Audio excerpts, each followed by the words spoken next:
aujourd'hui, nous accueillons vraiment un invité dont j'ignorais le métier il y a 24 heures, vraiment, mais qui est vraiment très très important. Aujourd'hui, on va parler de l'envers du décor de la musique live. On va parler de ceux qu'on ne voit presque jamais sur scène, mais qui, sans beaucoup de concerts, n'existeraient pas. Ils placent des artistes sur les scènes, négocient avec les festivals, et ils connectent les talents avec le public. Aujourd'hui, on va parler on reçoit un booker, Nicolas. Comment tu t'appelles? Enfin, comment ça va? Comment tu t'appelles? Comment ça va? Ça va très bien, merci beaucoup pour l'invitation, c'est cool. Est-ce que tu peux te présenter un peu pour les gens qui ne te connaissent pas? Du coup, je m'appelle Nicolas Gigas, je suis booker en Belgique. Je travaille pour l'agence de booking Skinfama, qui est une agence qui existe depuis 20 ans et qui est spécialisée en musique urbaine, on va dire, même si ça veut un peu rien dire, mais dans le rap, on va dire. Voilà. Ok.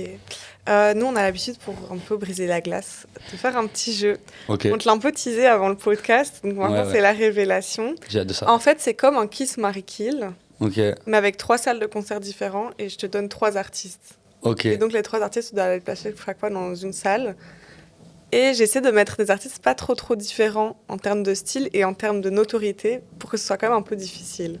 Ok, vas-y, on va voir. Parce que des fois, il y a des gens, t'as pas envie de les kill dans le Kiss, Marry, Kill. Là, ce sera... Mais donc, je dois placer chaque artiste dans une salle, quoi. Exactement. Ouais, c'est ça. Et donc, les 3 salles, c'est l'ING Arena, Forêt Nationale et l'Ancienne Belgique. Ok. Donc, le premier trio, c'est SCH, SDM et PLK. Ok. Je crois que je mettrais PLK à l'Ancienne Belgique. Même s'il peut remplir des arénas sans problème. Mais c'est plus que pour son énergie de kicker. Je pense que dans une petite salle bien remplie, enfin petite salle, c'est déjà très grand l'Ancienne Belgique, mais comparé aux autres, dans une petite salle bien remplie, où il kick à fond, freestyle et tout, je pense que ça peut vraiment donner une bonne énergie. Et alors entre SCH et SDM, je mettrais peut-être SCH à l'ING Arena et SDM à Forêt. Parce qu'SDM, je sais qu'il ramène beaucoup de live aussi sur sa scène, avec le guitariste qui a fait parler de lui et tout dans ses concerts. Donc je pense qu'un Forêt Nationale qui a plus l'habitude comme ça d'avoir du band et d'autres types de musique vraiment pur rap, je pense que SDM il pourrait bien coller à Forêt Nationale. Et SCH pour la grosse fête comme une fois à l'ING Arena avec plein de visuels, des écrans et tout, ce serait cool. Ça c'est sympa. Ouais, alors, le suivant, c'est Meryl, Kalash et Bambi. Ah ouais, sur un autre ADN. Oui, rien à voir. Meryl, Kalash, Bambi. Je mettrais... Ben là, il y a quand même un peu de notoriété qui rentre en compte. Parce que Kalash est quand même un grand dessus, donc je le mettrais lui à l'ING Arena, parce qu'il faut remplir les salles. Donc je mettrais Kalash à l'ING Arena. Et puis Meryl, Bambi... Ben ouais, je mettrais Bambi à l'Ancienne Belgique et Meryl à Forêt Nationale.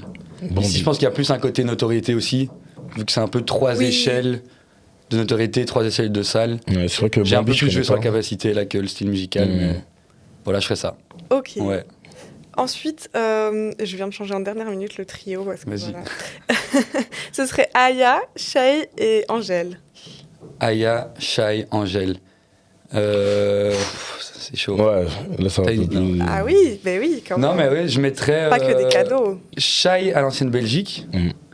Un peu dans la même énergie que PLK, un truc très brut, très tapé comme ça dans le show. Je pense que ça peut donner une bonne énergie. Et puis entre Angèle et Aya, je mettrais quand même Aya à l'ING Arena. Ouais. J'ai l'impression que c'est une salle qui est plus... habitué aux artistes comme ça internationaux de renommée, même si Angèle est tout aussi haut, mais le côté local, je pense que ça peut être chouette d'avoir une salle un peu plus petite, qu'elle joue dans son pays, et que c'est vraiment les 5-7 000 fans qui viennent la voir à Forêt Nationale, vraiment plus hard. Ça fera plein de frustrés évidemment, oui, plus, mais ça ferait une belle énergie dans la salle, ouais. Je pense. Et alors le dernier, c'est un spécial rookie entre guillemets. C'est Nono Lagrinta, R2 et Lamano. Nono Lagrinta, R2, Lamano. Je mettrais R2 à Forêt. Ok. Et entre Nono et Lamano, c'est compliqué. Ouais. C'est compliqué parce qu'on sait pas. Les deux, très bien aussi. Los Angeles Belgique, c'est très bien. Vu que je m'occupe de Nono La Grinta, je vais dire Alianza Arena parce que j'ai envie qu'ils remplissent des grandes salles. Et donc je vais dire Nono Alianza Arena. Voilà. Et la Mano à la baie. Ce qui serait super bien aussi. Ce serait terrible aussi. Ce serait incroyable. Franchement. Il ne faut pas être dans la fosse, entre guillemets. Non, faut aller dans les parce gradins. que vraiment, la fosse de la baie, moi, je l'ai déjà vue. Ouais, quand elle est blindée, ça peut vraiment être de la folie. Ouais. Et quand c'est des artistes comme ça, c'est. Ouais, c'est une salle incroyable, c'est une Belgique, franchement. Ah ouais, incroyable. Moi, je pense que tu t'en es très bien sorti. On l'avait bien. J'aurais fait pareil. Non, c'était très bien comme jeu, c'était très bien. Oui. Bah oui. Oui. Clairement. Franchement. Elle est top. Après, je pense que de toute façon, tu sais mieux que nous. Ouais, je sais pas. Moi, c'était un peu j'ai du mal avec l'acoustique de Forêt Nationale. Ouais. Donc, c'était un peu aussi. Je voulais voir comment toi, tu le voyais pour ça. J'ai jamais fait de concert là-bas, moi. Du coup, Mais en fait, la grande différence entre Forêt Nationale et l'Ancienne Belgique, par exemple, c'est que l'Ancienne Belgique, ils ont tout sur place au niveau sonorisation. Donc, c'est-à-dire qu'en fait, ils sont habitués à leur acoustique dans leur salle. Après, il y a des réglages à faire en fonction de c'est un live band, un DJ, et comment ils veulent que ça sonne. Là où à Forêt, en fait, il faut tout amener, tu loues la salle. Ah ouais. Il faut amener. Et donc, en fait, c'est une adaptation différente à chaque fois. C'est fou, ça. Et donc, à mon avis, c'est ça qui participe un peu à ce truc de se dire Forêt, ça sonne moins bien. Ça sonne pas forcément moins bien. C'est plus qu'il y a moins un côté rodé, comme à la baie, où chaque show, comment il faut faire à chaque fois. Ils doivent s'adapter évidemment à chaque groupe, mais voilà, il y a un truc un peu plus régulier où ils ont moins à s'adapter à chaque fois, quoi. Ok. Voilà. Est-ce que tu peux m'expliquer en quoi ça consiste le métier de booker ? Avec plaisir. Bah alors, en fait, le booker, ce qui est important de se rendre compte, c'est on a tendance à croire qu'on fait fort partie de l'équipe de l'artiste, ce qui est vrai, mais on défend l'artiste, mais également les salles et les festivals. C'est-à-dire qu'en fait, donc, pour faire simple, donc, nous, le but, c'est de faire jouer nos artistes en festival ou en salle. Grande salle, petite salle, ça dépend d'un truc. L'artiste, pareil pour les festivals. Et donc, effectivement, notre but premier est que l'artiste joue sur scène. Donc, il y a un peu ce truc de se dire, bon, ok, en fait, les agents, les bookers, ils défendent que les artistes. C'est pas vraiment vrai. Nous, vraiment, le but d'un booker, c'est d'être le tampon entre l'artiste et la salle ou le festival. Parce que c'est pour ça, nous, par exemple, chez Skinfama, donc on a une agence en Belgique, donc on a une expertise sur le territoire belge, et donc on connaît bien les salles aussi. Et donc en fait, nous, parfois, des artistes vont nous dire, on devrait jouer dans cette salle-là. En fait, c'est à nous de lui faire comprendre que non, c'est peut-être pas cette salle-là qui est le mieux, mais plutôt celle-ci, pour des raisons acoustiques, de capacité, de budget, etc. Nous, on va connaître ça. Et donc, il y a vraiment en fait ce truc de se dire, ok, le booker, il est pile au milieu de la salle, parce que l'artiste ou le manager qui est son représentant va demander, par exemple, un montant financier. Et voilà, nous, on va avoir autant. La salle va nous dire, nous, on veut... en fait, s'il demande 10, la salle donne 1. Nous, notre but, c'est pas de faire monter le chiffre de l'artiste, sinon ça fait couler les salles. Mais c'est aussi de faire jouer l'artiste à sa juste valeur. Donc, en fait, nous, on a vraiment ce rôle de tampon, parce que si, en fait, il n'y a pas de salle et pas de festival, si on les fait couler en montant trop les prix, en fait, les artistes vont plus pouvoir jouer sur scène non plus. Donc, c'est là où nous, on a un rôle important, c'est de faire vivre les artistes, mais aussi de faire vivre les centres culturels, les salles de concert, les festivals. Voilà. Ça devrait être compliqué à gérer, parce que dans ce monde-là, on sait qu'il y a aussi des égos. Et du coup, forcément, les deux parties essaient quand même de tirer un meilleur profit. Meilleur profit. Donc des fois, ça doit sûrement être très difficile. Comment tu gères ça ? C'est justement un peu tout le travail, c'est d'être l'entremetteur. Il y a beaucoup de relationnel aussi là-dedans. C'est d'avoir un bon lien avec les salles qui, à un moment, te font confiance et qui savent que si tu leur vends, entre guillemets, un show à un certain prix, t'es pas en train d'exploser le prix. C'est ce que ça vaut vraiment. Après, il faut aussi qu'on mette dans la balance le côté artistique, où ils ont des coûts, ils doivent se déplacer, ils ont des ingé-sons à payer, des musiciens à payer. Donc, nous, on doit aussi les faire jouer à une juste valeur. On peut pas toujours faire les prix au rabais. Donc voilà, c'est du relationnel. C'est une connaissance un peu du milieu, savoir les capacités financières des salles, et aussi un peu se rendre compte par rapport au public ce que l'artiste vaut sur le territoire.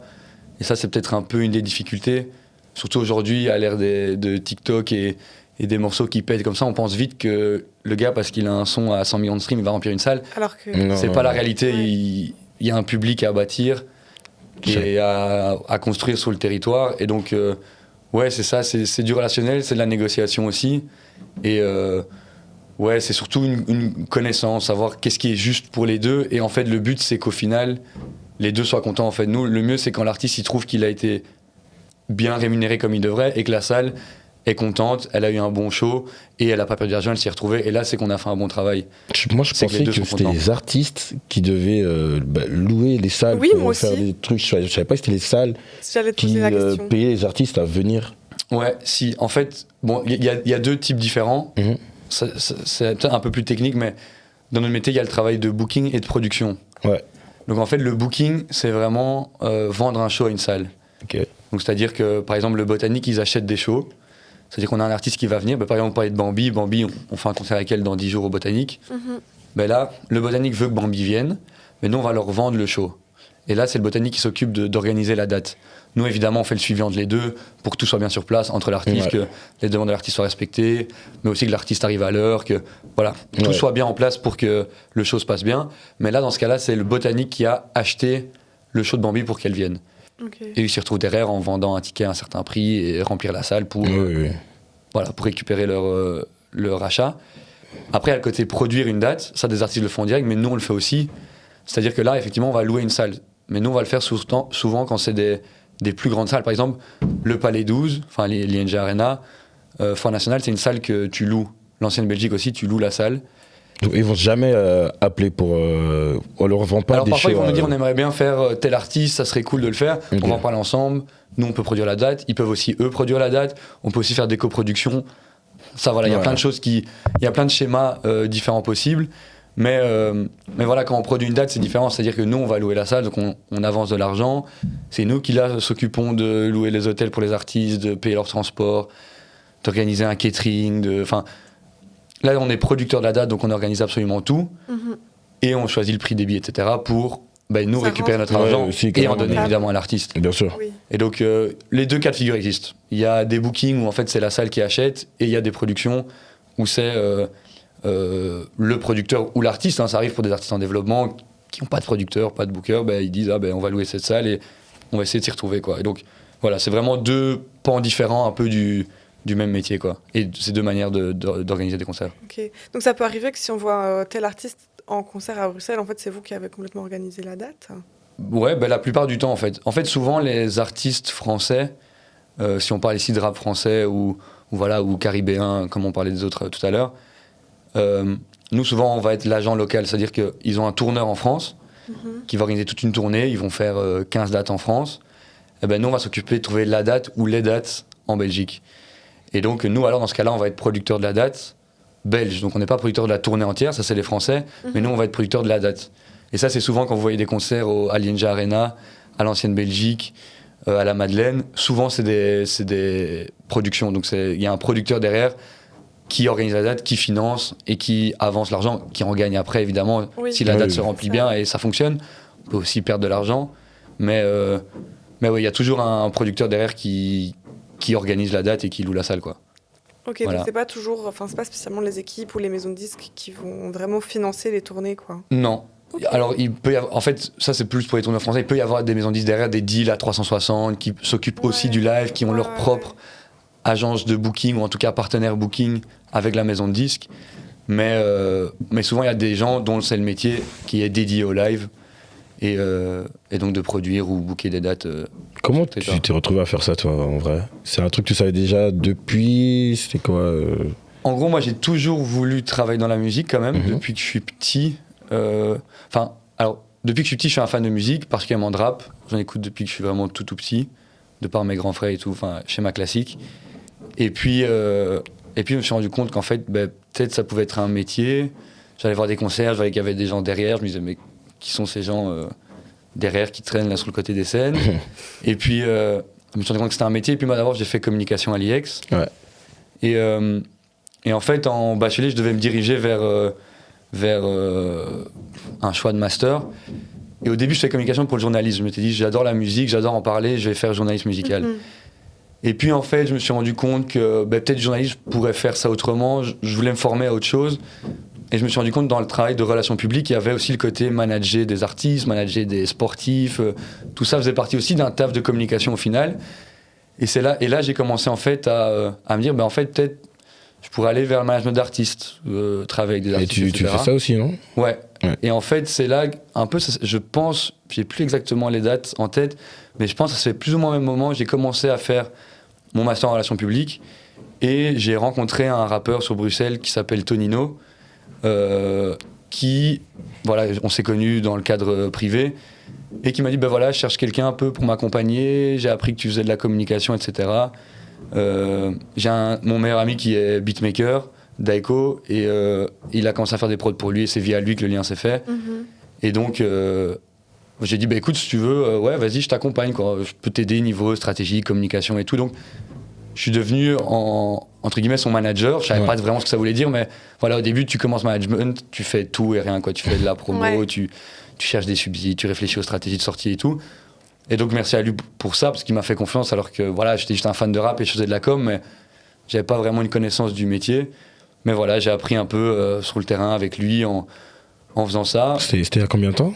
Tu te souviens un peu ? Je pense que ça devait être, je dirais fin 2018, début 2019. Ah, et quand même. J'ai commencé avec lui, j'avais 19-20 ans. Et donc voilà, j'ai commencé à faire plutôt du management d'artistes. Et voilà, c'était mes premières expériences et j'aimais bien ça. Et puis j'ai dû trouver un stage. Et là, j'ai fait un stage chez Delab, qui était l'agence de Anissa Jalab, la manageuse de Damso, les Graines des Toto, Tausen et tout ça. Et comment t'as trouvé... parce que des fois, je trouve que avoir son stage dans ce genre de structure, c'est un peu compliqué. Franchement, j'ai traîné sur Insta, je cherchais des boîtes, je voyais les artistes, je cherchais qui était leur manager derrière, qui avait des structures, des trucs. J'envoyais des mails, je contactais. À un moment, elle m'a réagi en mode on cherche un stage, viens nous voir. J'ai fait des entretiens, hop, c'est passé. Malheureusement, c'était pendant le Covid, donc c'était chouette comme stage. J'ai appris un peu les premiers vrais dessous du métier. Mais on n'avait pas de concert, les sorties d'albums, on pouvait pas vraiment faire de la promo sur le terrain. Donc... Et on faisait toutes nos réunions en visio et tout. Bon, c'était un peu horrible pour ça, parce que j'ai pas pu être sur le terrain, mais j'ai déjà vu comment quelqu'un comme Anissa, qui est manager de Damso et compagnie, donc bien installée dans le milieu, comment elle fonctionne, comment elle travaille, comment fonctionnent vraiment les rouages du métier. Et voilà. Et puis j'ai continué. J'ai fini l'IEX, j'ai fait complètement autre chose, mais en parallèle, je développais le travail de management. Et puis en fait, j'ai pris connaissance d'une formation à l'IAD, que je conseille aux gens s'ils veulent travailler dans la musique. C'est une formation en production de concerts et management d'artistes. Et donc, c'était 2 jours par semaine, et j'ai fait ça pendant 1 an, où en fait, c'est pas vraiment des cours théoriques, c'est plus des rencontres avec des intervenants du milieu. Okay. Et c'est super bien, parce que si tu sais que tu veux bosser en musique, mais que tu connais pas encore tous les métiers, là, tu rencontres vraiment tout le milieu, quoi. Tu rencontres des bookers, des programmateurs, des directeurs de salles, les gens qui s'occupent de la sécurité, les ingé-sons, absolument tout. Et donc, en fait, ça crée un réseau. Et mine de rien, ce milieu-là, c'est aussi force créer un réseau. Oui, c'est clair. Et donc, ça m'a fait rencontrer plein de gens, dont un des intervenants était Lino, qui est le patron de Skinfama. Ok. Et en fait, c'était le premier qui est arrivé là, en tant qu'intervenant, et qui a parlé de rap, de ses voyages à New York, de la culture hip-hop et tout. Et moi, ça m'a parlé. Donc, voilà, après le cours, on a continué à discuter. On a, juste discuté, parce qu'il m'intéressait. Donc, on a parlé. Et puis, quand, dans le cadre de cette formation, j'ai dû chercher un stage, je lui ai envoyé un mail, je l'ai contacté. Et voilà, de fil en aiguille, il m'a proposé un stage, puis un CDD, puis un CDI. Et donc là, maintenant, ça fait bientôt 2 ans, 1 an et demi que je suis là-bas en comptant le stage. Okay. Donc vraiment, le fait que Skinfama couvre beaucoup le côté hip-hop et rap, c'est vraiment ça qui t'a parlé, quoi. Ouais, c'est ça. Je trouve que chez Skinfama, ça se sent, cette culture du hip-hop qui est fort ancrée, parce que l'année passée, Skinfama a fêté ses 20 ans, donc ça va depuis 2005. Et 2005, le hip-hop, c'était un autre contexte que maintenant. Ouais. C'était beaucoup... c'est toujours pas gagné, mais c'était très mal vu. C'était les gens des banlieues qui faisaient une musique sauvage. Dans les médias, c'était ça le discours à l'époque, quoi. Et donc, et eux, ils ont défendu cette musique, et je trouve que ça se ressent encore maintenant ce côté défendre une culture. Maintenant, il y a un business derrière, il y a toute une industrie autour qui professionnalise le rap. Mais je trouve que pour être dedans, je vois encore que chez Skinfama, il y a cette envie de défendre une culture. Et puis forcément, voilà, quand tu es un fan de hip-hop, que les boss sont des fans de hip-hop, ben, il y a un moment des liens logiques qui se font et ça fait qu'humainement, il y a un truc qui connecte aussi, quoi. Ouais, et le fait qu'ils sont là depuis 20 ans, ça montre aussi que c'est pas une agence qui a pris le truc en mode « Ah, ça commence à fonctionner, maintenant on va capitaliser là-dessus. » Il n'y a pas un truc de hype, quoi. Ils l'ont vraiment fait pour défendre une culture qui était décrite à l'époque. Ils sont battus pour ça, c'était pas arriviste, quoi. Ils ne sont pas dit « Ah putain, c'est ça qui marche maintenant, en fait c'est ça qu'on doit faire. Et maintenant c'est l'électro qui marche, on va faire l'électro. » Non. Bah, c'est ça que je voulais en venir, parce que là maintenant, toi, du coup, le hip-hop a vraiment eu une ascension, et genre là maintenant, bah, ça régresse un peu, et du coup on voit même par exemple dans les festivals comme les Ardentes. Ouais. Ils ont remis un côté électro. Exactement, ils mettent beaucoup plus un côté électro. Ouais, ils font un tournant. Ouais, et du coup, est-ce que bah, pour vous, qui quand même ramenez des artistes aux Ardentes, est-ce que pour vous, vous avez que rester en mode hip-hop, ou est-ce que vous pouvez aussi vous diversifier, vous avez déjà pensé peut-être vous diversifier, avoir des artistes Il me semble que j'ai vu sur votre site déjà qu'il y a des dates électro. Ouais, en fait, on a d'autres choses. Alors déjà, historiquement, c'est vrai que je parle beaucoup du hip-hop parce que moi, je suis plus axé à ça, mais Skinfama est aussi connu pour le reggae. Okay. Oui, pour la dub et tout. C'est ça, j'ai vu. Ouais. On a vraiment deux pôles principaux, c'est hip-hop et reggae. Après, évidemment, ça c'est historiquement, mais maintenant, il y a des nouveaux bookers qui sont arrivés dans la boîte. Et donc, chacun vient avec ses affects particuliers. Et donc, c'est pas du tout fermé à faire d'autres choses. Okay. On le fait plus au coup de cœur. En fait, effectivement, on le fait jamais pour un truc de hype, dire c'est ça qui marche, c'est ça qu'on doit faire. Par contre, si moi, demain, je vais adorer un artiste électro, bah, je vais le contacter et me dire viens, on peut aller développer un peu un truc électro. On se met aucune barrière. On va pas le faire parce que ça vend, mais on va le faire parce qu'on a envie de défendre cette musique-là. Okay. Ouais. Ça, c'est un truc qui reste important. Surtout dans le métier de booker, c'est que nous, le but, c'est de défendre des projets. Et défendre un projet qu'on n'aime pas forcément, c'est impossible. Quand j'en parle avec un programmateur, si j'essaie de lui vendre un truc dont même moi je suis pas vraiment convaincu, il va jamais vouloir le prendre. Il faut qu'il sente que je crois au projet, je suis sûr que j'aime ça et que je suis convaincu que c'est qualitatif. Et donc, si c'est... c'est pas plus quand c'est par exemple des petits artistes. Ouais. Voilà, j'ai une question. Imagine, je suis un petit artiste, je suis un petit rappeur et j'aimerais me faire repérer par un booker. Ouais. Ça fonctionne comment ? Bah, je pense que déjà, le booking doit venir dans un deuxième temps. Je pense qu'il faut déjà, avec le manager, avoir une bonne base solide. Mm-hmm. Je pense que c'est bien de faire des salles, il faut le faire, il faut passer par là, mais il faut déjà avoir une petite assise. Donc, faut pas aller trop vite parce que tu peux aussi te griller comme ça en contactant trop tôt, en disant je vais faire une date et en fait, t'étais pas vraiment prêt, donc c'est peut-être pas le bon moment. Et donc, parfois, c'est un peu le rendez-vous manqué. Donc, je pense qu'il faut prendre le temps, faut pas trop précipiter, mais ouais, nous contacter, évidemment, ou d'autres agences de booking. Il y a pas que nous, mais voilà, prendre contact avec nous, être présent sur des concerts, c'est souvent là qu'on nous voit aussi, quoi. Être un peu au courant de l'écosystème bruxellois ou belge en général de la musique, savoir un peu, ok, derrière les artistes, il y a ces gens-là, ok, lui il est booker, lui il est booker de lui, ok, c'est peut-être des ADN qui peuvent matcher. Vraiment être présent un peu sur le terrain parce que nous on est présent dans les dates et on est présent sur les dates de nos artistes, mais on va aussi dans des petits events à Bruxelles où on n'a pas à booker des gens, mais aussi pour parler avec le milieu et rester un peu à jour, au contact et à jour. C'est un peu un truc important du milieu, c'est qu'on peut pas être complètement détaché. Et donc je pense qu'être présent, avoir un manager intelligent qui comprend le milieu, qui fait des démarches, qui trouve les bonnes personnes au bon moment, c'est important. Et nous, c'est un truc qui va nous convaincre de bosser avec l'artiste. C'est évidemment, vraiment, il faut qu'on aime, parce que comme je disais avant, si on n'aime pas, faut que la musique reste le facteur premier. Mais autour, nous, ce qui nous convainc vraiment très vite, c'est quand on voit l'équipe autour.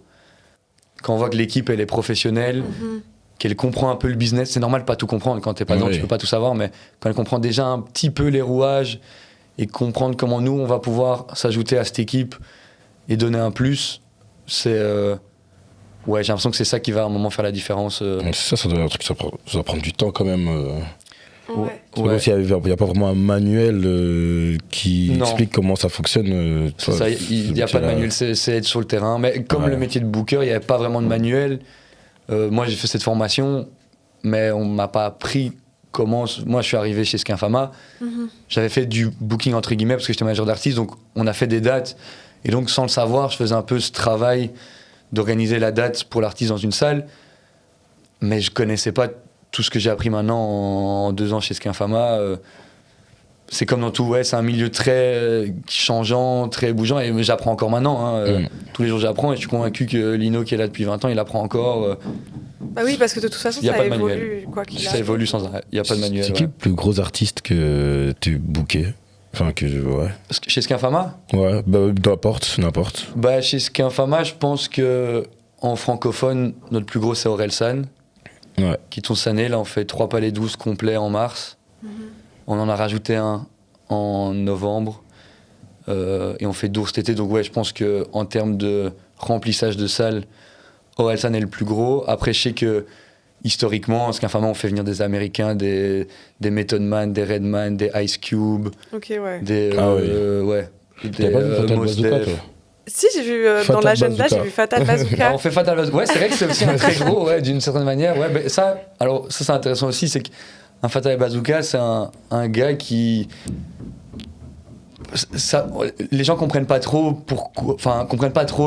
Fatal ou le phénomène parce que ça paraît drôle, etc. Moi, j'avais une question par rapport à un truc que tu as dit.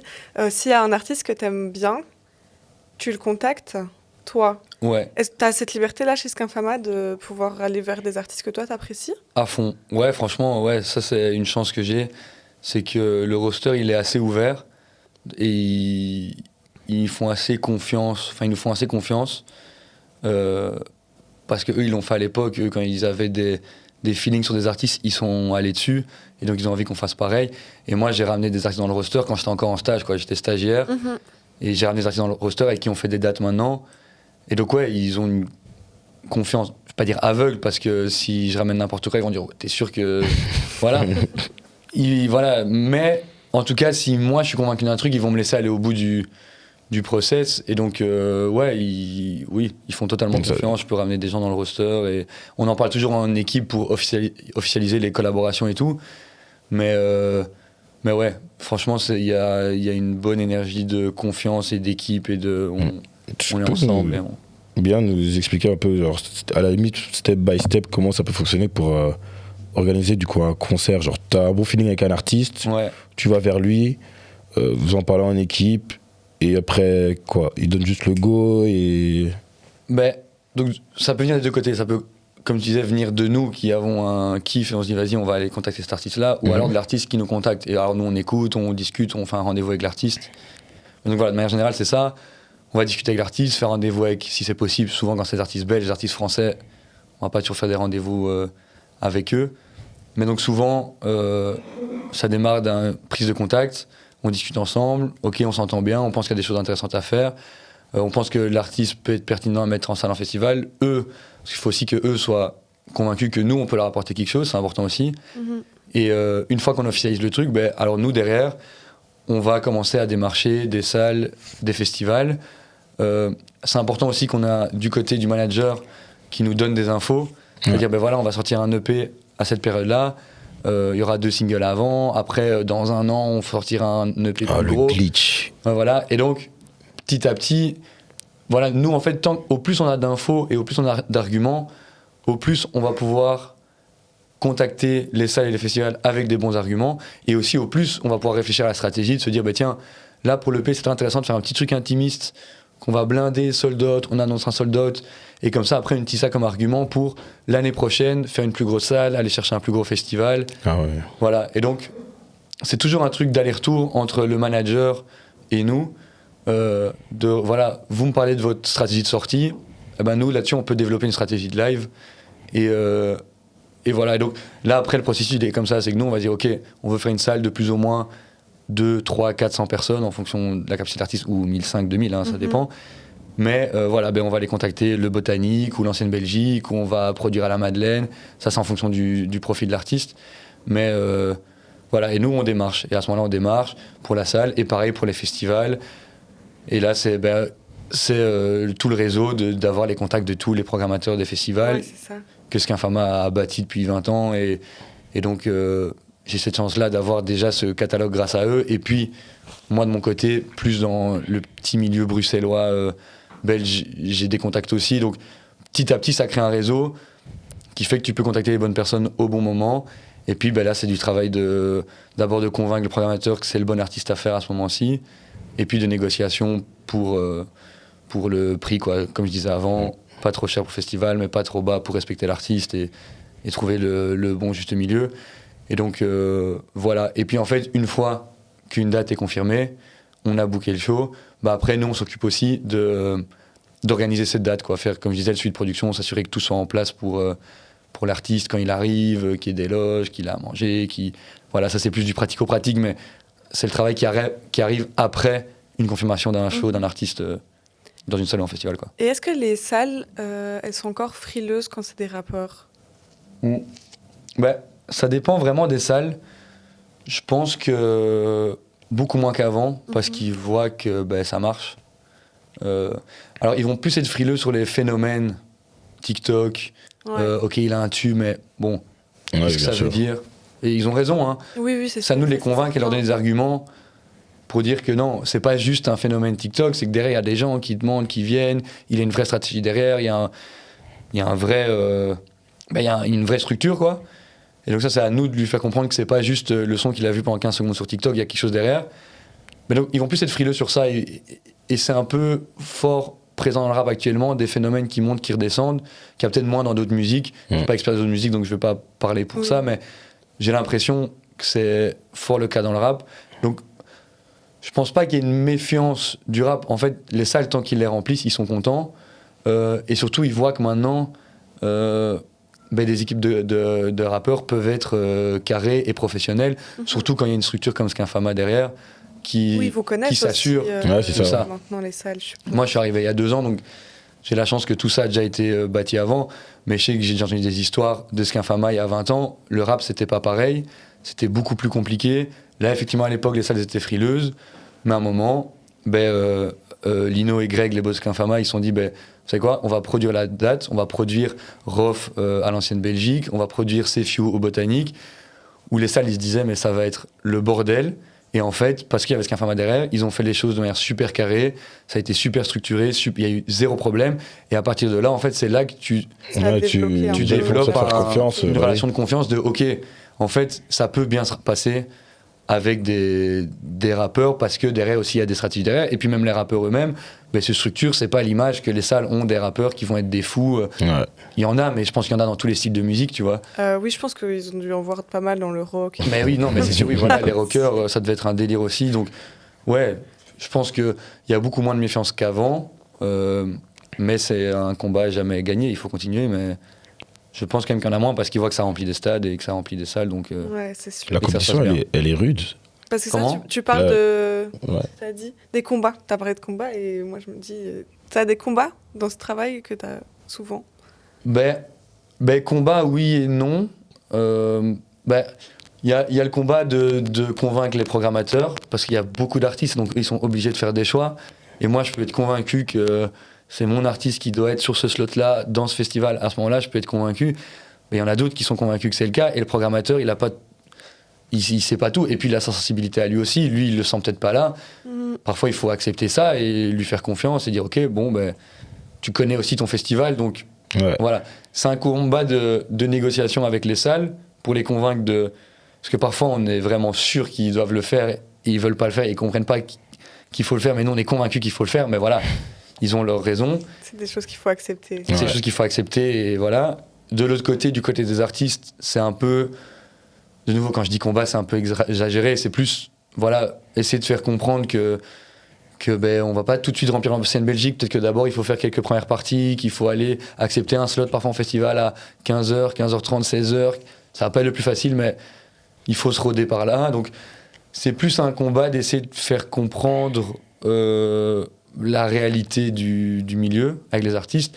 Et puis oui, il y a d'autres agences de booking. Donc, voilà, des agences de booking accès rap, il n'y en a pas 1000. Et donc, un rappeur français qui fonctionne, Mais souvent, s'il n'est pas chez nous, il va être chez 1, 2 ou 3 autres agences. Et donc oui, nous, on doit essayer d'être assez rapide en disant « Ok, ce truc-là, je pense que ça va marcher.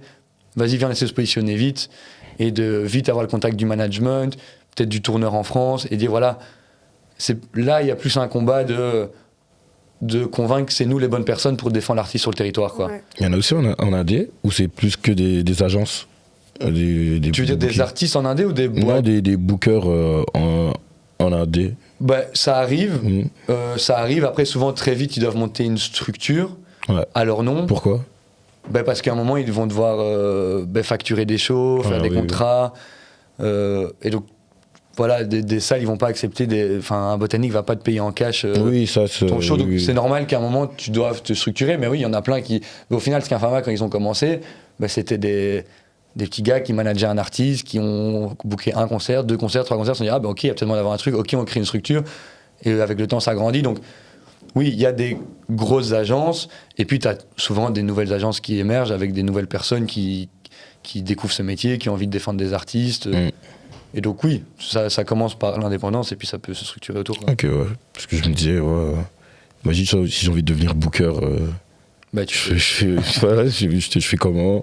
Je suis obligé de rejoindre une agence. En fait, c'est plus simple, tu vois. Pour toi, ça a été plus simple, tu crois, d'avoir rejoint l'agence?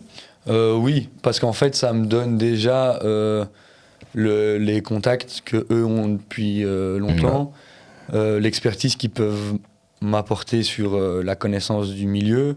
Voilà, moi, je viens un peu avec mon ressenti, mon sang frais sur les trucs rap actuels qui sont cool. Mais le côté plus institutionnel, structure, comment fonctionne le métier, j'avais des connaissances, mais je connaissais pas tout aussi bien qu'eux, et donc ils m'ont appris tout ça. Et puis en fait, j'ai aussi la chance d'avoir le tampon Skinpharma derrière moi, donc c'est-à-dire que quand je contacte un festival, il va plus facilement me faire... En fait, ça crédibilise mon travail de booker, de dire ok, il y a Skinpharma derrière, donc il est sérieux, il me propose des artistes sérieux, et donc il va y avoir un suivi de nouveau professionnel, carré, sérieux derrière. Le travail va être bien fait parce qu'il est chez Skinpharma, et donc ça veut dire que ça donne une légitimité dans le milieu. Parce qu'il y a beaucoup de gens qui ont envie de faire ça. Voilà, le milieu de la musique, c'est comme le sport, il y a un côté starification, c'est excitant pour les gens. Donc tu as évidemment plein de gens qui ont envie de rentrer là-dedans. Et donc, voilà, avoir une structure derrière qui est reconnue, qui est sérieuse, évidemment que ça facilite ça accélère le chemin vers le métier de booker, quoi. Ouais, c'est vrai. Tu as parlé il y a un peu le truc, c'est les stars, etc. Ça attire beaucoup les métiers dans la musique. Ouais. Surtout actuellement, j'ai l'impression que de plus en plus on en parle. Mais est-ce qu'il y a quand même des réalités un peu plus compliquées qu'on vit dans ce genre de métier? Plus compliqué, oui et non. Ça reste un super métier. Moi, je suis un passionné de rap, donc je vais pas dire... non les gars, c'est la galère, c'est l'enfer. Je suis ravi de bosser là-dedans, tu vois. J'ai toujours voulu bosser dans la musique, encore plus dans le monde du live. Et j'y suis, donc je suis évidemment content. Donc c'est cool, je vais pas dire le contraire. Après, ça reste du travail, en fait. Donc c'est pas tous les jours... c'est pas toujours gai, c'est pas toujours le plaisir. Parfois, tu prends des coups de pression et il faut réussir à les assumer derrière. Il y a on nous voit qu'en concert et tout, mais la plupart du temps, on est dans un bureau, derrière nos ordis, à préparer des dates de concert, donc c'est cool. Mais t'es derrière un ordi, quoi, et tu taffes, t'envoies des mails, c'est pas que boire des verres en festival et en concert. Voilà. C'est pas des galères, mais c'est un travail, quoi. Et ça marche aussi du côté des artistes. Je parlais avec un manager dernièrement qui est aussi photographe, qui a fait une tournée avec Gims en tant que photographe. Il disait, nous on voit le côté Gims, c'est la fête et tout, et c'est le cas, c'est gros show, il chante, derrière c'est un putain de professionnel, quoi. Le gars, il bosse toute la journée, il arrive, si les soundchecks sont à midi, il est là à midi, il est là toute la journée, il travaille, il fait son show 2 heures, après il va faire un showcase, il rentre, il dort, il recommence le lendemain. Donc oui, c'est un super métier, et je pense qu'il est aussi content de le faire. Mais c'est cardio, quoi. Mais c'est cardio à fond, cardio, c'est... Je pense comme dans tout métier, il y a des galères. Donc oui, c'est un beau métier, c'est chouette, ça amène plein de moments magnifiques. Il faut être réaliste sur le fait que c'est un job. C'est un job, quoi. C'est un job, on envoie des mails, on fait des coups de téléphone, on a des galères, on a des pressions, on doit régler des problèmes. Voilà, donc oui, ouais. Ah oui, ça vous arrive aussi que, par exemple, ça, forcément, du coup, quand un artiste annule parce que peut-être il est malade ou quoi, pour vous, du coup, ça fait quoi? C'est quoi l'impact que ça a sur vous, du coup, à ce moment-là? C'est galère. Ouais. C'est galère. Mais voilà, non, ça nous est déjà arrivé. J'ai l'impression que moi, directement, avec des artistes où moi, j'ai booké des trucs, je pense pas que j'ai eu des annulations de dernière minute. Je sais que j'ai des collègues qui ont déjà eu ça. Et ça fait partie des pires expériences du métier parce qu'en fait, En fait, nous, tout notre travail, c'est d'avoir la confiance des programmateurs parce que c'est là que tu crées une relation sur le long terme. Et quand tu t'organises un show et tout, et que le matin, tu dois annoncer au programmateur que le gars, il va pas venir, il n'y a rien de pire, en fait. Ce que tu files quand tu veux... J'espère que ça m'arrivera jamais. Ça m'est pas encore arrivé. Je sais que c'est déjà arrivé à mes collègues. Mais voilà, nous, notre métier, c'est de trouver des solutions, peut-être pour des festivals, trouver un remplacement de dernière minute, tu vois, pour essayer de régler le truc, faire comprendre à l'artiste que c'est pas ok, trouver un dédommagement, enfin voilà, de nouveau en fait c'est toujours un rôle de tampon, d'entremetteur entre les deux, de dire à l'artiste ok, c'est pas cool d'annuler mais vas-y, t'as une bonne raison, je comprends, je vais essayer de manger avec la salle pour que ce soit pas trop la galère. De l'autre côté, la salle est dégoûtée, donc tu dois essayer de trouver quelque chose pour qu'il soit pas trop dégoûté, donc c'est toujours un peu un truc de relationnel. Ça m'est jamais arrivé pour l'instant. Faut être diplomatique dans tous les cas, quelle que soit la situation. Comment ? Faut réussir à rester diplomate. Voilà. C'est ça, faut être diplomate, faut trouver, il y a des bonnes raisons d'annuler, il y a parfois des mauvaises, mais on doit faire avec. Heureusement, c'est une minorité des cas. Et du coup, imagine l'artiste qui annule pour une mauvaise raison. Oh ouais, vas-y, tu sais quoi, j'ai trop la gueule de bois, vas-y, j'ai la flemme, je le fais pas. Ouais. Tu gères ça comment avec la salle ? Bon, d'abord, je vais gérer avec l'artiste si c'est ça sa raison de le convaincre que non, c'est pas ok, qu'il va devoir, de le faire. Après, nous, en fait, dans ces cas, si c'est vraiment ça la raison... Ouais, genre un truc comme ça, de faire un truc que vraiment, c'est de la merde, en fait, tu vois. Si c'est ça la raison, je sais pas comment je le ferais, honnêtement. Tu mens à la salle. Non, le but, c'est pas de mentir, non.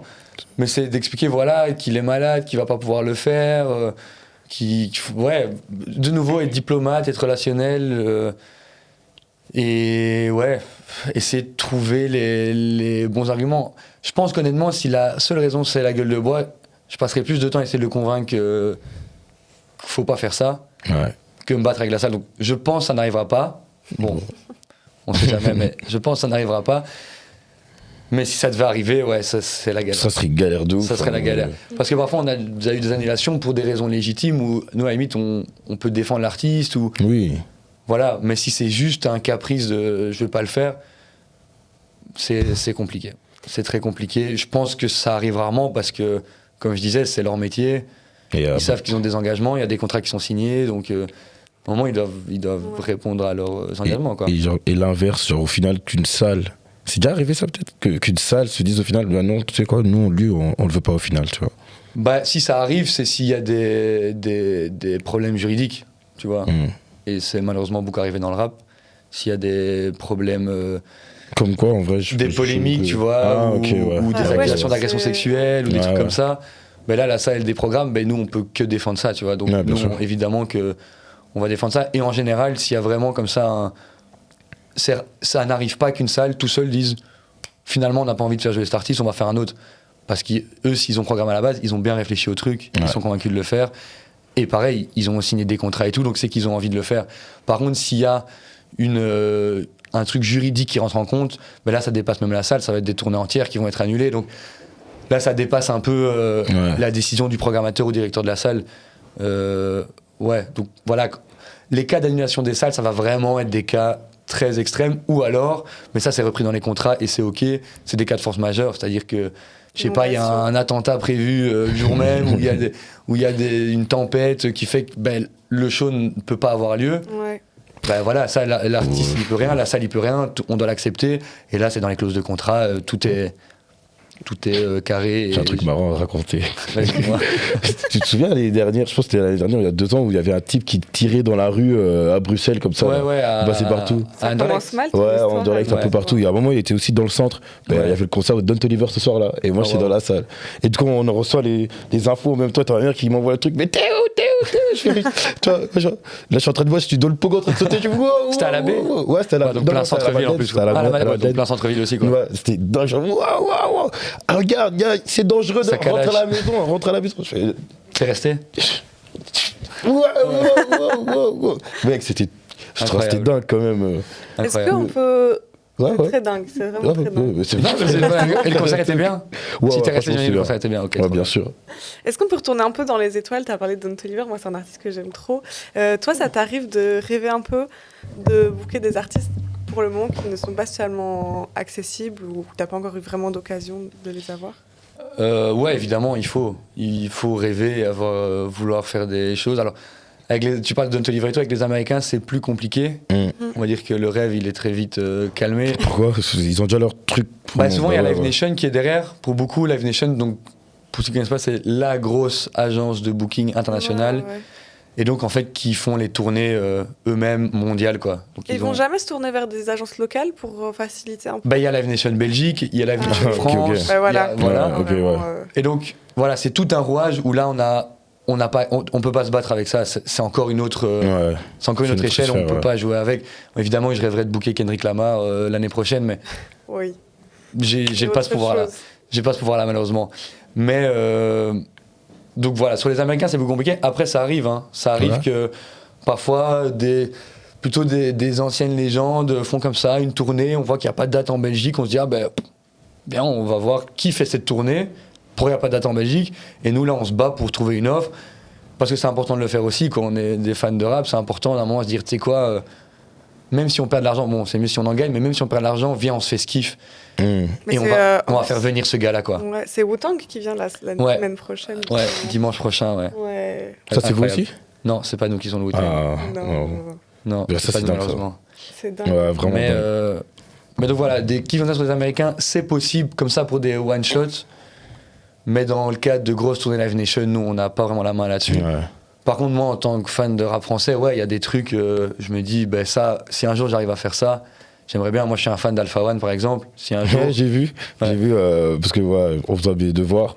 J'ai regardé dans des trucs où on t'avait tagué et t'avais refait une des covers d'Alpha One. Une main me lave l'autre. Mais c'était justement pour ma formation à l'IAD. Je sais pas, on avait fait un truc de com où on devait se remettre dans la cover d'un album mythique. J'ai kiffé, c'était marrant ça. Et une main lave l'autre d'Alpha One, c'est un album iconique pour moi. Et donc Alpha One, ça serait incroyable. Historiquement, Booba, c'est le patron, donc j'en rêve, même si dernièrement c'est plus compliqué, mais voilà, le Booba de l'époque, je pense qu'il y a peu de personnes qui m'ont autant fait kiffer que Booba de l'époque Temps Mort et tout. Donc voilà, dans mes gros kiffs comme ça, il y a Alpha One, je dirais un jour peut-être. Et mais après, je me prends aussi des kiffs sur des trucs pas très connus où je me dis, je suis trop content que ce gars-là soit venu dans des petites salles, mais moi j'aime trop ce qu'il fait. Je l'ai fait venir et je suis trop content, quoi. Tu vois, donc par exemple, j'ai eu ça dernièrement avec John Elsie. Je parle beaucoup de ce gars-là. C'est un rappeur iconique de l'underground parisien.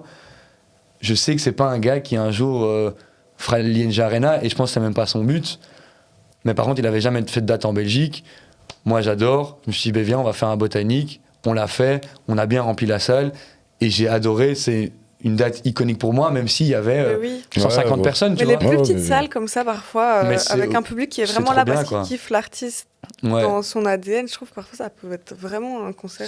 Les meilleurs concerts parfois. À fond. Et donc, c'est important de se prendre des kiffs sur des trucs énormes, me dire, vas-y, un jour je vais remplir une NG Arena avec un artiste que je kiffe. Mais en vrai, moi, remplir un botanique avec un rappeur de l'underground que j'adore, c'est tout aussi gratifiant pour moi, tu vois. Donc, donc il y a différentes échelles d'objectifs. Au-delà du booking, est-ce que tu as des projets qui seraient quand même liés au contact que tu as et à ta passion? C'est manager de 3 rappeurs. C'est 3 rappeurs, non? Ou ils font toi 3 du rap? Je bosse avec 2 rappeurs, donc Flamingo, Big Boy Flam et Tonino. Et alors aussi mon meilleur pote qui est beatmaker. Qui sort des projets avec des rappeurs et tout.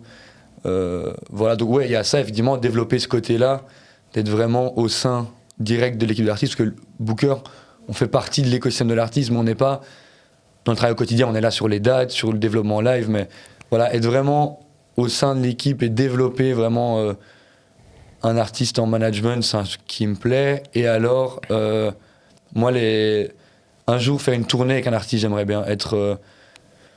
Si c'est dans le tour management ou même juste en tant que manager, mais tourner avec un artiste connaître un peu cette vraie période de tour où t'es pendant 2 mois sur la route. J'avoue. Le côté même épuisant et tout, mais je m'en fous, j'aime bien bouger, j'aime bien faire des concerts, donc y a pas de problème. Mais ça, c'est un objectif quand même d'un jour me dire si je peux partir en tournée pendant X temps, ça c'est un truc que j'aimerais bien faire. Ouais, ça doit être stressant de fou, ça. Mais ça doit être quand même lourd. De juste vivre l'expérience. Ouais. Mais tu sais à quel point c'est cardio. Ah oui. La dernière fois, l'année dernière, encore une fois, il y avait le concert de Drake. Ouais. À peine sorti, tu sais, on était tranquille, on attendait notre Uber. Notre Uber nous avait mis un plan, on a dû attendre 30 minutes dehors. En 30 minutes, ils avaient pratiquement remballé la moitié de la salle dans les camions. Tac, ça bouge. Et... C'est carré, ça va comme ça. Ouais. Frère, moi, je sais pas si je pourrais assumer en vrai, je pense. Ouais, moi j'aimerais bien. Je sais pas. Mais là, en fait, j'ai fait un petit truc comme ça où l'année passée, je suis allé en Roumanie pour 2 dates avec une artiste américaine, Aquanaru, parce que Lino est le manager de cet artiste-là. Donc je suis allé avec. Et on a juste fait 2 dates en Roumanie, mais juste ça, avoir un peu le contact direct. En fait, c'est même important dans mon métier de booker de voir, ok, en tant que mec qui est accueilli sur un festival qu'il connaît pas, qu'est-ce qui est important pour moi d'avoir à ce moment-là, pour l'équipe, pour l'artiste. Et donc, en fait, tous ces métiers-là s'enrichissent l'un l'autre, tu vois. En tant que booker, je découvre un peu la réalité du festival, niveau de ce qu'il cherche, etc. Mais après, une fois, si tu tournes avec l'artiste, tu découvres, en fait, ok, moi, j'arrive sur place, putain, il n'y a pas ce truc-là, c'est con, ça me complique ma journée un peu. Donc, après, en tant que booker, je me dis, ok, faut pas que j'oublie que quand un artiste, il arrive dans une salle, c'est important qu'il ait ça. Et donc, voilà, c'est un kiff que j'aurais de faire ça, mais c'est aussi parce que c'est toujours de l'apprentissage, tu vois. Toutes les petites expériences, elles sont bonnes à apprendre. Donc, être en tournée, ça peut m'aider en tant que booker. En tant que booker, ça peut m'aider sur les tournées. Enfin, bref. Tu sais que vraiment, je me rendais pas compte du monde qu'il y avait derrière, en fait. Ouais. Que ce soit les labels, les bookers, tout. Il y a tellement de monde, il y a tellement de postes, il y a tellement de trucs. Je trouve, je me rendais pas compte du tout. Ouais, encore moi, c'est dans la partie live, quoi. Et dans la musique, t'as toute la partie distribution, label, la partie distribution, elle est hyper... Les stratégies, ils pensent à ces stratégies sur 3-4 ans, des trucs fous, c'est dingue. Tu sais, pour moi, c'est, la coûte, c'est quoi? Juste fais des sons, fais du son, ok, vas-y, on va faire une bonne promo, bon, allez, vas-y, tac, ça fonctionne, allez, on va faire un concert. Mais non, en fait, c'est... Ouais, non, il y a une équipe derrière de fou en booking, mais même sur place, des tourman, les régisseurs, les techniciens, les sécu, À ton avis, genre, grosso modo, tu penses, avant qu'on arrive un peu vers la fin, je continue, je profite pour les questions. Vas-y, fonce. Tu penses que pour un concert, pour un concert à la baie et un concert à l'ING Arena, environ, il y a combien de personnes qui travaillent, à ton avis, genre? Sur un concert à la baie, je dirais que niveau accueil artiste de la salle, tu dois avoir une vingtaine, trentaine de personnes. Si tu comptes aussi, c'est con, mais les gens les gens qui font le catering, tu vois, qui servent, qui truquent, les sécu, les nettoyants pour les loges, les trucs, tous les stageman, c'est-à-dire c'est les gens qui vont s'occuper sur scène d'amener les choses, tous les techniciens. Donc, et là, je parle que du côté salle. Après, il y a nous, le côté producteur de la date. On vient sur place avec les artistes et pour de nouveau faire l'entremetteur, être sûr qu'il y ait les demandes qui sont respectées et tout.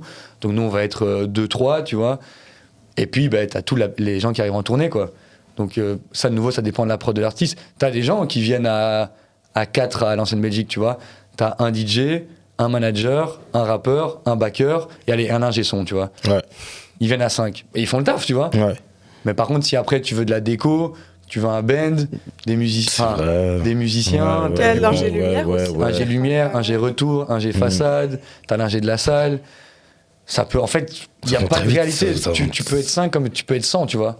Donc, quand tu fais un palais 12, nous on a fait des palais 12 de soprano. Nous, le concert est à 21h, on débarque à 8h du matin. Eux, ils sont déjà là à 7h du mat. T'as 2 camions qui arrivent. C'est une fourmilière dans cette salle parce que le Palais 12, faut savoir, c'est comme je disais à Forêt, t'arrives, c'est une salle vide. Y a rien. Même les gradins, il me semble qu'ils sont modulables. C'est une salle très modulable. Tu peux mettre la scène au milieu, mettre des gradins de l'autre côté. Enfin, tout est modulable. Nous, en général, pour les concerts, c'est le format classique. Une scène, la fosse, gradin derrière et sur les côtés. Et c'est une fourmilière de gens de la salle, de la prod qui installe toute une scéno. Franchement, je pense qu'on voit entre 100 et 150 personnes qui ont tous un rôle. Et qui vont dans tous les sens, quoi. Qui amènent un truc, t'as les mecs qui montent en rappel pour installer des trucs, assurer que ce soit fixé. C'est une fourmilière, ouais, non, ça peut... En tant qu'artiste, ça doit être... Comment tu peux annuler en tant qu'artiste alors que tu sais qu'il y a plus de 150 personnes qui dépendent de franchement, les annulations, il y en a peu. Hein. Parce que là, comme je disais, c'est comme un gym, c'est leur métier, c'est une prod derrière, c'est carré, et ils doivent assurer le show, et parfois ils n'ont pas envie, et en vrai c'est normal, c'est un métier, parfois t'as pas envie d'y aller, quoi. Mais je pense qu'une fois qu'ils arrivent sur scène, ils sont quand même contents. Mais ouais, il y a toute une fourmilière derrière un gars qui rappe devant le public. Tout le mouvement que tu crées, tout le mouvement qu'un seul artiste peut créer, genre, tu vois. Et le nombre de gens qui sont employés grâce à ça, quoi. Vraiment. Donc merci à eux aussi, parce que ça paye des salaires, ça nourrit des familles, vraiment. À fond, donc merci à la musique et merci à l'artiste. Merci à la culture. T'aurais eu une petite anecdote à nous raconter, un petit truc un peu marrant, genre? Une anecdote à vous raconter que moi j'ai eu en concert avec des artistes. En concert ou juste dans le cadre de ton travail, quoi. Qu'est-ce que j'ai eu? L'année passée, en festival au Franco de Spa, il y avait un soir où on avait 2 artistes, vous en parlez tout à l'heure, on avait Fatal Bazooka et Dadju. Vraiment. Rien à voir. Dadju qui était sur la scène 1 et Fatal sur la scène 2. Et en fait, Fatal, il faut savoir que, comme on peut l'imaginer, ces concerts, c'est un délire. Donc, c'est une grosse fête. Et en vrai, c'est ce que les gens ils cherchent maintenant, ils veulent faire la fête en festival. Et donc, il a plein de demandes un peu particulières qui paraissent des caprices, mais qui ne le sont pas vraiment parce que ça fait partie du show, tu vois. Par exemple, il demande des papy brossards, c'est des gâteaux qu'il a dans son film Fatal à l'époque et qu'il utilise sur scène. Il a aussi un gâteau qu'il lance dans la salle, il demande un bateau gonflable, enfin bon, bref. C'est un spectacle, quoi. C'est un spectacle, il demande un peu tout et n'importe quoi. Sauf que, alors je sais plus exactement comment ça se fait, la salle, enfin le festival, à mon avis, pensait que c'est papy brossard, ils voulaient ça en loge. Donc ils ont mis un équivalent, ils ont dû mettre le truc classique, des fruits, des bonbons, un chocolat. Et donc il n'y avait pas les papy brossard pour sur scène. Sauf que ça paraît bête, mais c'est important, tu vois. Et donc, là, pour le coup, c'était pas moi, c'était mon collègue Samy qui est parti dans Spa, à tous les night shops, trouver des gâteaux, quoi. Et donc, aussi, quand on parle de produire des dates, on se rend pas compte, il y a des trucs, il y a les gros trucs, son lumière et tout, mais parfois, notre taf, c'est aussi d'aller au night shop, trouver des putains de papy brossards pour que Fatal Bazooka puisse les enchaîner dans la salle, tu vois. Et en parallèle de ça, il y avait Dadju qui arrive en retard, on avait que 2 shows, parfois on en a... En festival, parfois on en a 6 ou 7 sur la même journée. Là, on avait que 2. Et ça a été dans tous les sens. Au final, tout s'est bien passé. Un peu de retard. Il a eu ses papy brossard. Dadju est arrivé sur scène. Il a fait un super show comme d'hab. Mais c'est toujours un peu... Parce que du coup, nous, on a les programmateurs de festivals qui viennent nous voir en mode « Il est où Dadju ?» Nous, on est avec le manager qui nous dit qu'ils arrivent, mais ils n'arrivent pas vraiment. On est là, ok, ça fait 5, 6, 7, 8 minutes. Et à ces moments-là, 10 minutes, c'est 10 minutes, quoi. 10 minutes, c'est beaucoup... en tant que public, moi je me rappelle, jeune, t'es dans la foule, t'attends 10 minutes de plus, t'es en train de te dire, ils se foutent de notre gueule, tu vois. Et encore, on a eu pire. Hein. Et parfois, il y a des 45 minutes, c'est abusé. Moi, je pense que c'était PNL aux Ardentes. Savage aux Ardentes, plus jamais, moi. Gradure plus fort que 21, je le dis. Ouais, je me rappelle ça en même temps, ouais. Du coup, après, je me rappelle être à 21, en mode, allez, je vais aller à 21. Et avoir au final, même l'ambiance, il est drôle. Le bouc est vraiment venu chercher son cachet, tu vois. Genre. Juste venu chercher son cachet, aucune énergie, tout. Moi, je dis, vas-y, je me casse. Et je suis même pas encore arrivé à Gradure que j'entends, en fait, de loin. Et la foule, c'était une folie, ça. Hein. Bah ouais. C'était vraiment ça. Et parfois, c'est l'enfer et c'est un caprice de star, ça peut arriver. Nous, là, pour le coup, Dadju, en fait, il y a eu un problème. Le chauffeur a mis une adresse et en fait, il y avait 2 adresses les mêmes. En fait, il était à 35 minutes et pas là où il pensait être. 5 minutes de retard, donc c'était pas sa faute, il est pour rien, mais de nouveau, nous on est l'état tampon de dire oui, il arrive, je te jure, et puis dire les gars, vous arrivez, enfin bon, voilà, c'était un peu la galère, ça résume bien un peu le métier ça peut être des gros problèmes et parfois des petits problèmes qui peuvent devenir des gros, mais c'est à nous d'être un peu entre les deux et de les régler, quoi. Voilà. Est-ce que tu aurais un conseil à donner aux personnes qui regardent et qui voudraient peut-être se lancer là-dedans? En vrai, j'ai envie de dire allez-y, lancez-vous, parce qu'honnêtement, moi-même, quand j'ai commencé ma formation à l'IAD, là, il y a 3 ans, je savais pas que je ferais booker. Donc c'est vraiment... En fait, toute ma vie, j'ai fait des petites décisions comme ça, c'est-à-dire de faire RP plutôt que journalisme, de commencer à manager un artiste, c'est plein de petits choix qui paraissent anodins, mais tant que tu vas tout droit, que tu avances, tu essayes, tu fais des conneries, tu changes, mais tant que tu avances, tu vas tout droit, chaque petite décision, c'est un apprentissage, et à un moment, ça va te mener là où tu veux être, tu vois. Moi, maintenant, je suis très content d'être booker. mais le chemin il est encore long, j'apprends encore. Et jamais je me serais dit que je ferais ça, et j'ai même pas l'impression d'avoir fait le chemin pour arriver là, mais au final, si, c'est toutes des petites choses comme ça qui font qu'à un moment, t'es là où tu veux être et tu continues à apprendre toute ta vie et à reprendre des décisions, à avancer, mais faut se lancer, quoi. Faut se lancer, y aller, avoir confiance en soi, et voilà. Et voilà. C'est tout ce qu'on peut faire. Ouais, franchement, merci beaucoup d'être venu, franchement. Merci à vous pour l'accueil. J'ai beaucoup appris, cool. J'étais bombardé de questions, désolé. Non, mais c'est très bien, désolé. On peut continuer après. Et merci à vous d'avoir regardé cet épisode, de nous avoir écoutés. Merci à toi, Maëlys. Avec plaisir. Voilà, et du coup, on se revoit dans 2 semaines. Hein. À dans 2 semaines. Ciao. Merci les gars.